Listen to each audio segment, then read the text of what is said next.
तो नमस्ते बच्चों, कैसे हो आप सब। मैं हूं नमन अग्रवाल, स्वागत करता हूं सभी का ज्ञानी एकेडमी की हमारी आज की क्लास में। और आज हम फाइनली आ चुके हैं कक्षा 12वीं के आपके फेवरेट सब्जेक्ट बिजनेस स्टडीज के चैप्टर नंबर 1 के पार्ट नंबर 3 में। इसके पहले ऑलरेडी चैप्टर नंबर 1 की 2 पार्ट आ चुकी हैं, जिसमें हमने स्टार्ट कर दिया था, मैनेजमेंट को देखा था हमने, introduction, meaning, features, importance, level, दुनिया भर की बातें हमने की थी। और अब सिर्फ और सिर्फ हमारे 2 टॉपिक्स बच जाते हैं। उसमें से एक है हमारा फंक्शंस ऑफ मैनेजमेंट जो आपके सामने में, और दूसरा है कोऑर्डिनेशन। तो जल्दी से आज की क्लास में हम ये 2 टॉपिक को भी खत्म कर देंगे और इसके साथ ही साथ आपका चैप्टर नंबर 1 पूरी तरीके से खत्म हो जाएगा और आप एग्जाम रेडी हो जाओगे इस पर्टिकुलर चैप्टर में। ऑलरेडी चैप्टर 2 और चैप्टर 3 की वीडियोस आ चुकी हैं, तो उसको भी देखना मत भूलना। तो बिना टाइम वेस्ट किए शुरू करते हैं अपना काम। जय श्री राम। ओके, तो अब देखते हैं भैया फंक्शंस ऑफ मैनेजमेंट, यानी मैनेजमेंट के कितने फंक्शंस होते हैं। तो देखेंगे हम मैनेजमेंट के टोटल कितने फंक्शंस आपको दिख रहे हैं, 1 2 3 4 और इधर यहाँ पे 5। तो इससे हमको पता चल रहा है कि मैनेजमेंट के टोटल कितने फंक्शंस हैं। मैनेजमेंट के टोटल 5 फंक्शंस। अब सर वो फंक्शंस कौन कौन से हैं, तो देखते हैं भैया। मैंने यहाँ पे आपको लगा के रखी है इमेजेस और इसी के थ्रू मैं आपको एक्सप्लेन करने वाला हूं। सबसे पहला है मैनेजमेंट का फंक्शन नंबर 1 हमारा, या basic function, primary function, starting function हमारा आपको दिख रहा है आपकी स्क्रीन के ऊपर, दैट इज प्लानिंग। भैया बिना प्लान बनाए हम कोई भी काम नहीं कर सकते, चाहे वो मैनेजमेंट हो या एग्जाम की तैयारी क्यों ना हो। आप भी देखो अपनी डेली लाइफ में आपने एक टारगेट सेट किया होगा कि भैया मुझे 80%, 90%, 70%, एकदम 100% स्कोर करना है। उसके लिए आपने क्या किया, सबसे पहले एक प्लान बनाया। क्या किया, टाइम टेबल बनाया, इतने बजे उठूंगा, इतनी देर ये पढ़ूंगा, इतने देर ये अकाउंट सॉल्व करूंगा, मोबाइल 2 घंटा चलाऊंगा, इंस्टाग्राम डीएक्टिवेट कर दूंगा, व्हाट्सएप में स्टेटस डाल दूंगा, एग्जाम मोड रेडी, क्लियर है। ऐसी सब चीज आपने यहाँ पे प्लानिंग वगैरह की होगी कि इस तरीके से मुझे पढ़ना, इतने टाइम में ये चैप्टर कंप्लीट हो जाएगा, इतने में मॉक टेस्ट लगाऊंगा। ये सब क्या है,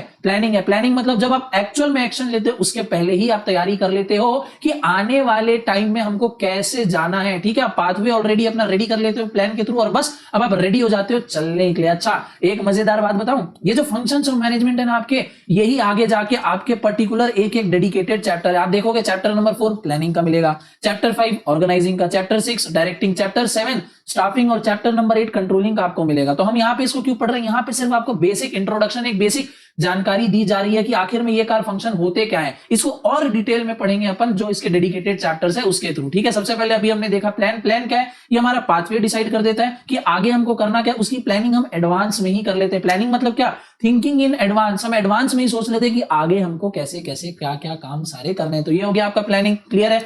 आते हैं मैनेजमेंट के दूसरे फंक्शन पे, दैट इज ऑर्गेनाइजिंग। अब ऑर्गेनाइजिंग में देखो आपको यहाँ पे इमेज दिख रही होगी भैया, एक यहाँ पे लेडी है, सुंदर कन्या, बहुत सारी चीजों को साथ में मैनेज कर रही है। इन्होंने ऑलरेडी प्लान बना लिया है कि इनको क्या क्या करना है, अब कैसे करना है। ठीक है, ऑर्गेनाइजिंग में हम अब सीधा एग्जीक्यूशन पे आने वाले हैं। हमने प्लान बना लिया, ये काम हमको करना है। अब उस काम को करना कैसे, तो उसके लिए रिसोर्सेज लाने पड़ेंगे। प्रॉपर ऑर्गेनाइजेशन में एक स्ट्रक्चर बनाना पड़ेगा कि कौन कौन सी एक्टिविटी एक जैसे उसको एक काम में डाल दो, कौन सी एक्टिविटी एक जैसी है उसको एक काम में डाल दो। एक प्रॉपर जब हम स्ट्रक्चर बनाते हैं पूरे ऑर्गेनाइजेशन को अच्छी तरीके से ऑर्गेनाइज करने के लिए हम ये काम यहाँ पे करने वाले हैं। अब क्या हुआ, हमने प्लानिंग कर ली, काम क्या करना है, कैसे करना है, उसके लिए हमने एक प्रॉपर स्ट्रक्चर बना लिया। अब हमको चाहिए काम करने के लिए इंप्लॉइज, रिसोर्सेज सारे हमारे आ गए ऑर्गेनाइजिंग में। ठीक है, अब हमको उन रिसोर्स को यूटिलाइज करने के लिए चाहिए इंप्लॉइज। यही काम हम करेंगे स्टाफिंग में कि हमको कैसे कैंडिडेट सेलेक्ट करना है, कैंडिडेट सेलेक्ट करने का प्रोसीजर क्या होगा, क्या हम क्वालिटीज उनमें देखेंगे। ठीक है, फिर उनको कैसे इंट्रोड्यूस कराएंगे, कैसे उनको काम सिखाएंगे, सारी चीजें यहाँ पे आएगी स्टाफिंग में। इमेज में देखो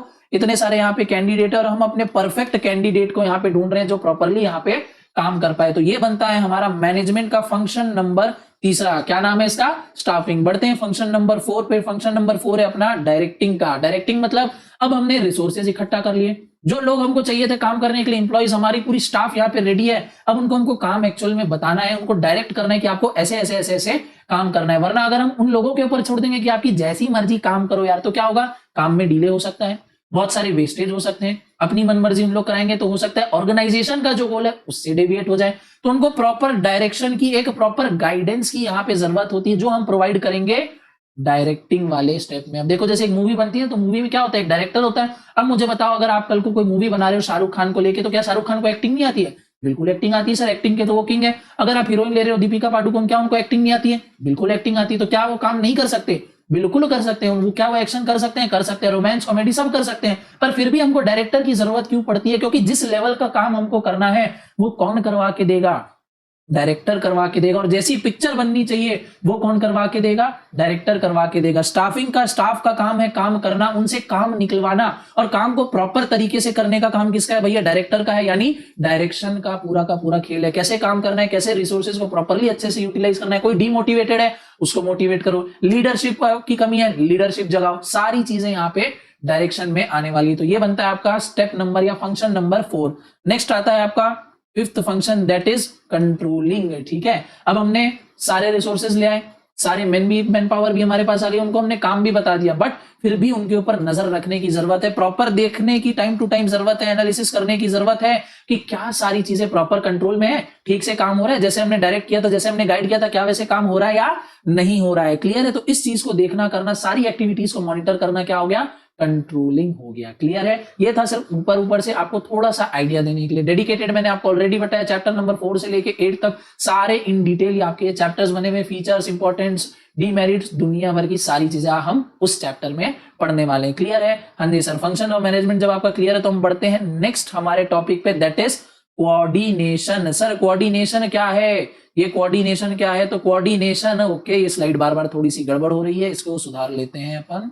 ओके ठीक है, आई होप अब कोई दिक्कत नहीं आई। हाँ, कोऑर्डिनेशन क्या है भैया? जो हमने अभी मैनेजमेंट के फंक्शंस देखे ना सारे, उनके बीच में प्रॉपर तालमेल, उनके बीच में एक प्रॉपर कोऑर्डिनेशन का होना बहुत जरूरी है। डायग्राम में देखो, जो हमारा मेन ऑब्जेक्टिव है, यहाँ पे सारे फंक्शंस आ गए इधर उधर, सारे फंक्शन का मेन जो भैया क्या है, सारे फंक्शंस हम कर क्यों रहे? ताकि जो हमारा मेन ऑब्जेक्टिव है, मेन गोल है, वो अचीव हो जाए। अब वो अचीव तभी होगा जब सारे फंक्शंस के बीच में प्रॉपर कोऑर्डिनेशन होगा। अगर प्रॉपर कोऑर्डिनेशन होगा ही नहीं सारे फंक्शंस के बीच में, तो यहाँ पे मिक्स मैच हो जाएगा भैया, और हमारा जो ऑर्गेनाइजेशनल गोल है वो बिल्कुल भी अचीव नहीं हो पाएगा। कोऑर्डिनेशन क्या करता है? सारे फंक्शंस ऑफ मैनेजमेंट को बांध के रखता है। ठीक वैसे ही जैसे घर में जाना, किचन में आपके पास होगी मसालदानी, ठीक है, जहां पे सारे मसाले होंगे, वहां पे देखना सारे मसाले आपके अलग अलग कंटेनर में साइड में होंगे, और बीच में एक इंपॉर्टेंट कंटेनर जरूर होगा। क्या हो? अगर हम उस बीच के इंपॉर्टेंट कंटेनर को हटा दें और डब्बे को ऐसे ही रख दें, तो जब भी हम डब्बे को उठाएंगे करेंगे तो मसाले सारे इधर उधर हिलेंगे और आपस में मिक्स मैच हो जाएगा, और खिचड़ी तो वहीं पे बननी है। तो वो जो बीच का जो मसालदानी है, जो बीच का जो कंटेनर है, वो क्या कर रहा है?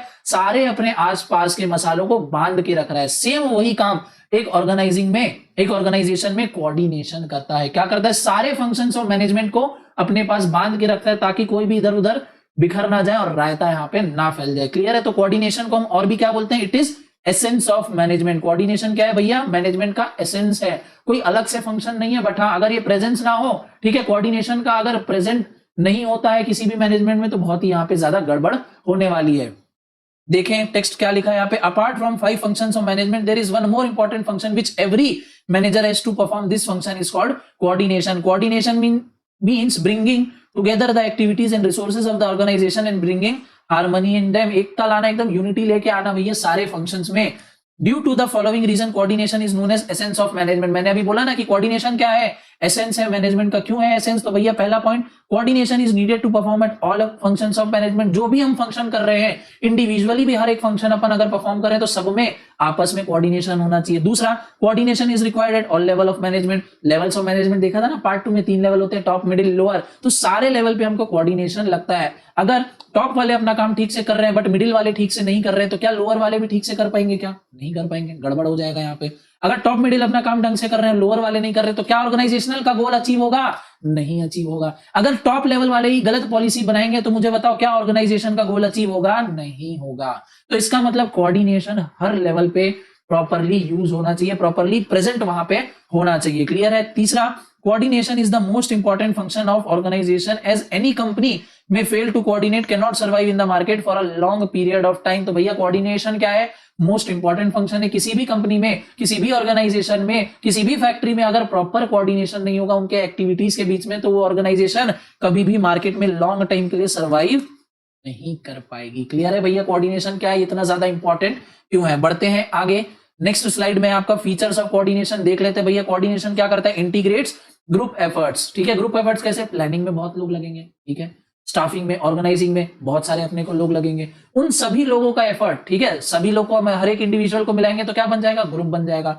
उन सभी लोगों का एफर्ट सही डायरेक्शन में लगे, उसको कौन इंटीग्रेट करेगा? ठीक है, प्रॉपरली इंटीग्रेट हो जाए, ऑर्गेनाइजेशन की भलाई के लिए जाए, कौन देखेगा इस चीज को? कोऑर्डिनेशन यहाँ पे देखने वाला है। दूसरा, ensures unity of effort. Again first point से ये काफी सिमिलर है कि भैया जो भी सारे लोग एफर्ट लगा रहे हैं उनके एफर्ट में यूनिटी हो, ठीक है। ऐसा नहीं है कि 10 इंप्लॉय दूसरी डायरेक्शन में काम कर रहे हैं, 15 इंप्लॉय दूसरी डायरेक्शन में काम कर रहे हैं, सारे के सारे इंप्लॉइज एक प्रॉपर डायरेक्शन में काम करें। ये कौन इंश्योर करेगा? कोऑर्डिनेशन इंश्योर करने वाला है। तीसरा, कोऑर्डिनेशन एक कंटिन्यूअस प्रोसेस है, ठीक है भैया, एक बार करके छोड़ दिया, ऐसा नहीं, रेगुलर मॉनिटरिंग हमको करनी है, नेवर एंडिंग प्रोसेस यहाँ पे बनता है। परवेजिव फंक्शन हर जगह अप्लाई होने वाला है, यूनिवर्सल एप्लीकेशन है, छोटा सा छोटा भी आप काम कर रहे हैं तो आपको कोऑर्डिनेशन की यहाँ पे जरूरत पड़ने वाली है। Last, responsibility of all the manager. फर्क नहीं पड़ता टॉप लेवल मैनेजर हो आप मिडिल लेवल में आ रहे हो या लोअर लेवल में आ रहे हो, सभी मैनेजर्स का काम है, सभी मैनेजर्स की रिस्पॉन्सिबिलिटी है कि अपने पर्टिकुलर एरिया में वो कोऑर्डिनेशन को मेंटेन करके रखें। क्लियर है? हाँ जी सर। तो ये हो गया आपका फीचर्स ऑफ कोऑर्डिनेशन। नेक्स्ट भैया इंपॉर्टेंस है नीड ऑफ कोऑर्डिनेशन क्या है? तो सबसे पहला size of organization. The need of coordination increases with the increase in size of organization. जितनी बड़ी ऑर्गेनाइजेशन उतना ज्यादा हमको कोऑर्डिनेशन पे यहाँ पे काम करना पड़ेगा, और जितनी छोटी ऑर्गेनाइजेशन कोऑर्डिनेशन पे हमारी जो एफर्ट्स लगने वाले हैं वो ऑटोमेटिकली कम होने वाले हैं। दूसरा, functional differentiation. Coordination is needed to minimize the difference among the department and direct them towards the organizational goal. Different functions यहाँ पे परफॉर्म हो रहे हैं, सारे फंक्शन इधर उधर बिखर ना जाए, एक प्रॉपर डायरेक्शन में काम करें, उनके बीच के डिफरेंस को हम कम कर पाए। यही काम हमको क्या सिखाता है? कोऑर्डिनेशन हमको ये काम करने पे मजबूर कर देता है, इसीलिए कोऑर्डिनेशन बहुत ही ज्यादा इंपॉर्टेंट है। तीसरा, specialization. In large organization there are many specialist expert, if all of them work in their own way it may lead to chaos and confusion, so it is need to establish proper coordination in the organization to get maximum benefits of the specialist. ठीक है, हर organization में हर particular field से related specialist appoint होते हैं। ठीक है, कोई भी कंपनी में बहुत सारे डिपार्टमेंट्स होते हैं। ठीक है, एडवर्टाइजमेंट के लिए अलग कोई स्पेशलिस्ट होगा जिसको एडवर्टाइजिंग की बहुत अच्छी नॉलेज है, ग्राफिक डिजाइनिंग का कोई अलग स्पेशलिस्ट होगा, फाइनेंस का अलग, मार्केटिंग का अलग, रिसर्च एंड डेवलपमेंट का अलग, मैनेजमेंट का अलग, सारे स्पेशलिस्ट यहाँ पे आ गए हैं भैया। अब अगर हर कोई अपने अपने तरीके से काम करेगा तो ऑर्गेनाइजेशन में बहुत ज्यादा केओस और कंफ्यूजन होने वाला है। ऐसी सिचुएशन ऑर्गेनाइजेशन को भैया डाउनफॉल की तरफ ले जा सकती है। ऐसी सिचुएशन ना पैदा हो, सारे स्पेशलिस्ट का हम प्रॉपर पूरी तरीके से फायदा उठा पाए, उनका बिल्कुल 100% कैपेसिटी का हम यूज कर पाए, इसमें हमारी कौन हेल्प करेगा? कोऑर्डिनेशन हेल्प करेगा। इसीलिए हमको कोऑर्डिनेशन की जरूरत है कि भैया जितने भी स्पेशलिस्ट हम लगा के रखें हमारी ऑर्गेनाइजेशन में, सबकी मैक्सिमम एफिशिएंसी का हमको यहाँ पे बेनिफिट मिल जाए। नेक्स्ट आगे बढ़ते हैं। नेक्स्ट है आपका कोऑर्डिनेशन और कोऑपरेशन के बीच में डिफरेंस। ठीक है, कोऑर्डिनेशन और कोऑपरेशन के बीच में डिफरेंस। सबसे पहला मीनिंग, तो कोऑर्डिनेशन क्या? Refers to bringing together the activities of the organization. Organization में जितनी भी एक्टिविटी हो रही है सबको साथ में लेके आना। कोऑपरेशन मतलब भैया ये क्या है? वॉलंटरली एफर्ट्स है of individual to work together and help each other. Cooperation क्या है? कोऑपरेशन कुछ नहीं, सारे जो भी इंप्लॉयज है उनका वॉलंटरली यानी खुद की तरफ से एक एफर्ट निकल के आता है कि भैया हमको एक दूसरे की हेल्प करते हुए ऑर्गेनाइजेशन को अपने टॉप तक, अपने एम तक, अपने टारगेट तक पहुंचाना है। नेचर देखे तो भैया deliberate action of manager. Deliberate मतलब जानबूझ के, इंटेंशनली मैनेजर ये कोशिश करते हैं कि कोऑर्डिनेशन बना रहे। ठीक है, बिल्कुल करते हैं भैया, देखा है हमने। और कोऑपरेशन क्या है? वॉलंटरी एफर्ट है। ठीक है, यानी इंप्लॉइज अपनी तरफ से, ठीक है, अपनी इच्छा अनुसार अपने आप से कोऑपरेशन एक दूसरे इंप्लॉइज के साथ करते हैं। इंटरडिपेंडेंस क्या है? तो भैया डिपेंडेंट ऑन कोऑपरेशन, और जो कोऑपरेशन है वो कोऑर्डिनेशन पे डिपेंड होता है। क्लियर है? स्कोप अगर देखें तो कोऑर्डिनेशन का वाइडर स्कोप है और कोऑपरेशन का नैरो स्कोप है। रिक्वायरमेंट अगर देखें तो essential for achievement of organisation goal. अगर ऑर्गेनाइजेशन के गोल का हमको अचीव करना है, टारगेट जो है हमारा उसको हिट करना है, तो भैया कोऑर्डिनेशन बहुत ही ज्यादा जरूरी है। वेयर जो कोऑपरेशन है वो वॉलंटरली होता है नेचर में। It arises when people desire to work together. लोग ही आपस में सोच ले कि हमको साथ में मिलकर रहना है, बढ़िया से साथ में काम करना है, तभी कोऑपरेशन हो पाएगा। अगर लोग सोच ले कि भैया नहीं बस मैं ही आगे बढ़ूंगा, मुझे ही प्रमोशन जल्दी जल्दी चाहिए, बाकी लोग प्रॉब्लम में रहे, मेरा काम हो गया ना बस, तो उस सिचुएशन में कोऑपरेशन आपको